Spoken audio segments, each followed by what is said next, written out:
नमाज होगी लेकिन गमी के तौर पे नमाज होगी। कल को काले दिवस के तौर पे हम अपनी जो है पट्टी बांधेंगे अपने हाथों पे, और यहाँ पे झंडे लगे तो हुए आप बड़े बड़े। टारगेट क्या है? ईदगाह। टारगेट क्या है? गोल टोपी वाले। अरे शर्म कर लो यार, इस देश के लोग हैं हम, हमारे बुजुर्गों ने यहाँ पे कुर्बानी दी है। तो ईदगाह की नमाज ईदगाह में होती है, लेकिन जो तानाशाह सरकार है उस सरकार ने जो है यहाँ ईदगाह में नमाज नहीं पढ़ने दे रहे। एक तरफ सैड से जाके सिमैया खाते हो हमारे घर पे, दूसरी तरफ हमारे हिंदू भाइयों को खुश करने के लिए आप जो है दिखाते हो कि हम इनका लैंड जिहाद खाली करा रहे हैं। पैसे हमसे तुम गले मिलते हो और पीछे से खंजर भोंकते हो हमारे। यहाँ पर हम काली पट्टी बांध कर आएंगे और काले झंडे भी यहाँ पर हम लगाएंगे ईदगाह में। अगर तुम्हारे बस की बात है तो हमारे यहाँ से वोटर लिस्ट में से नाम निकाल दो। तुम्हारे बस की बात है तो हमारा राशन कार्ड में से नाम निकाल दो। तुम्हारे बस की बात है तो हमें देश में से निकाल दो। जो सरकार हमें राशन देती है खाने को, जो सरकार हमें वोट डालने का अधिकार देती है, वो सरकार जो है सरकारी भूमि नमाज पढ़ने के लिए नहीं देती। ये कितनी बड़ी शर्म वाली बात है। इस संविधान को फाड़ने का काम कर रहे हैं, लेकिन मैं इनको बताना चाहता हूँ भारतीय जनता पार्टी के लोगों को, संविधान को हम फटने नहीं देंगे। तुम जितनी नफरत फैलाओगे हम उतनी मोहब्बत की बात करेंगे। हम इस समय रुद्रपुर के ईदगाह में खड़े हैं और मेरे ठीक पीछे एक वो ज़मीन है जिस ज़मीन को नगर निगम में, ईदगाह की ज़मीन जो 8 एकड़ ज़मीन थी जहां मुस्लिम समाज के लोग नमाज पढ़ते थे, इस ज़मीन को नगर निगम ने अपने कब्जे में ले लिया था और मुस्लिम समाज की ओर से मांग थी कि ईद की जो नमाज होती है उस नमाज के लिए ज़मीन को दिया जाए। उन्होंने जिला प्रशासन के साथ ही नगर निगम और विधायक से भी इस संबंध में बातचीत की थी, लेकिन उसके बावजूद मुस्लिम समाज के लोगों को ईद की नमाज के लिए ज़मीन उपलब्ध नहीं हो पाई है और अब सीमित संख्या में जितनी जगह है उस जगह पे मुस्लिम समाज के लोग नमाज़ पढ़ेंगे। उनका ये कहना है कि हम ये जो त्यौहार है, इस त्यौहार को अब उनको उतनी खुशी जो इस त्यौहार को मनाने में होती है, बावजूद इसके उनको ईद की नमाज़ नहीं पढ़ने दी जा रही है, उनके साथ जाती है। और वे लोग जब ईद की नमाज़ पढ़ेंगे तो बाहों में काली पट्टी बांधेंगे और ये जो ईदगाह का जो परिसर है इसके चारों काले झंडे लगाएंगे, ताकि उनका जो विरोध है उस विरोध को तमाम जो देश और प्रदेश के लोग देख सकें कि उनके साथ सरकार की ओर से और इस प्रशासन की ओर से कितनी जाति की गई है। देखो, कोई ऐसा जनप्रतिनिधि नहीं है जहाँ नहीं गए हम, कोई ऐसा सरकारी अधिकारी नहीं है। डीएम हो गए, एसडीएम साहब हो गए, एसएसपी साहब हो गए, कमिश्नर साहब तक हम पहुँच चुके हैं, लेकिन हमारी फरियाद सुनने को कोई नहीं है। सब हम खुदा के भरोसे हैं, क्योंकि हमारा कोई भी लगता है कि रुद्रपुर शहर के अंदर हमारा कोई भी ऐसा जनप्रतिनिधि नहीं है जो हमारी आवाज़ उठा सके।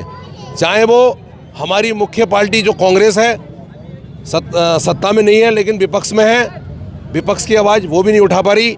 और हमारा 100% वोट यानी 95% लगभग वोट हमारा कांग्रेस पार्टी को जाता है और हमारी पार्टी ने भी हमारी आवाज़ नहीं उठाई। हमें इसका बहुत बड़ा दुख है और मैं ये कहना चाहता हूँ, जो सरकार हमें राशन देती है खाने को, जो सरकार हमें वोट डालने का अधिकार देती है, जो सरकार हमसे वोट लेती है और हमें चुनाव में खड़ा करती है, मैं खुद स्वयं पार्षद हूँ, हमें वो सरकार जो है सरकारी भूमि नमाज पढ़ने के लिए नहीं देती। ये कितनी बड़ी शर्म वाली बात है। मैं कहना चाहता हूँ, जो नेता जो हमारे लिए अब शब्द बोल रहे हैं, मैं उनको चैलेंज देना चाहता हूँ, अगर तुम्हारे बस की बात है तो हमारे यहाँ से वोटर लिस्ट में से नाम निकाल दो। तुम्हारे बस की बात है तो हमारा राशन कार्ड में से नाम निकाल दो। तुम्हारे बस की बात है तो हमें देश में से निकाल दो। जब मानूंगा कि तुम बाकी में जो है हिंदू वो मुस्लिम के विरोधी हो।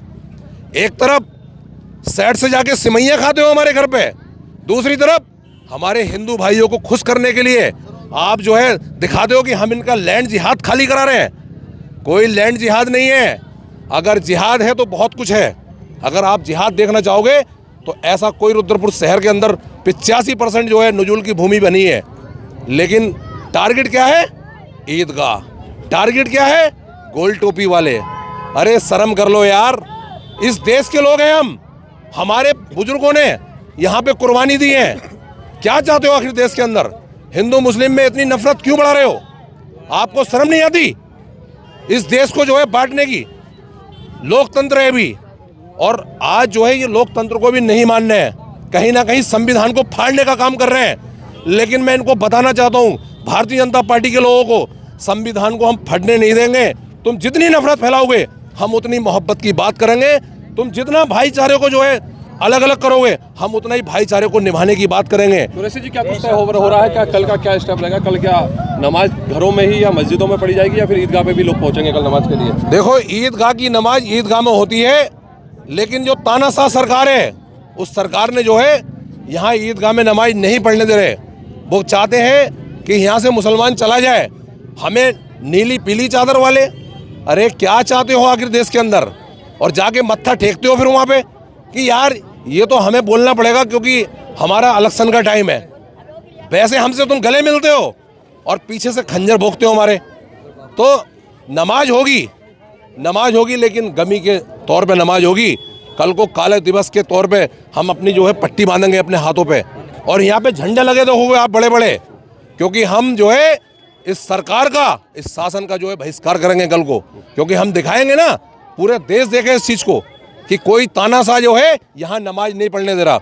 हम ये कहना चाहते हैं आपके चैनल के माध्यम से, और पूरे, मैं कह रहा हूँ पूरी दुनिया में ये वीडियो जाना चाहिए, ये देखना चाहिए कि भारत के अंदर जो है मुसलमान को जो है सुरक्षित नहीं रहने दे रहे हैं। भारत में सुरक्षित नहीं है मुसलमान में, ये कहना चाहता हूँ आपके चैनल के माध्यम से। नमाज तो होगी, लेकिन क्योंकि अब जगह कम है तो उसकी वजह से दिक्कत तो आएगी, उसकी काफ़ी परेशानी भी उठाना पड़ेगी। जैसा कि इस बार ये मीटिंग जो करके हमने आपस में जो मीटिंग की थी अभी कुछ दिन पहले, तो उसमें बता दिया था कि भाई मस्जिदों में भी नमाज होगी, क्योंकि मजबूरन फिर मस्जिदों में नमाज अदा करना पड़ेगी। अगर यहाँ सारे लोग आ गए तो फिर यहाँ पर आ नहीं पाएंगे और व्यवस्था संभल नहीं पाएगी। इसलिए क्योंकि कानून को भी देखना है, इसलिए हम लोग मस्जिदों में भी नमाज अदा करेंगे और ईदगाह में भी नमाज अदा करेंगे। लिहाजा यह है कि जो इस तरह से जो भेदभाव तरीके से जो रवैया अपनाया जा रहा है, ये जो नारा दिया गया था कि सबका साथ सबका विकास, ये उस तरीके का नारा तो नहीं है, ना उस तरीके की ये सोच से काम करा जा रहा है। ये सिर्फ टारगेट बनाकर ही काम किया जा रहा है। बहरहाल नमाज तो अदा होगी यहाँ पर, लेकिन यह है कि जो भी मुश्किलात आएंगी, जो भी दिक्कत आएंगी, वो उसे सहना पड़ेगा। लेकिन एक तरीके से क्या है, क्योंकि फिर हम जब नमाज में दिक्कतें आएंगी, नमाज पढ़ने के लिए पूरी सहूलत नहीं दी जा रही है, तो फिर काला दिवस ही मनाया जाएगा। क्योंकि यहाँ पर हम काली पट्टी बांध कर आएंगे और काले झंडे भी यहाँ पर हम लगाएंगे ईदगाह में, क्योंकि हमें उस तरीके से जान के वंचित किया जा रहा है कि भाई नमाज सिर्फ के तंगी हो, इन्हें परेशानी हो, और ये तंगी परेशानी हो के अगर ये कुछ बोलें तो फिर हम इनके खिलाफ़ कानूनी कार्रवाई करें। लेकिन हम कानून का उल्लंघन नहीं करेंगे।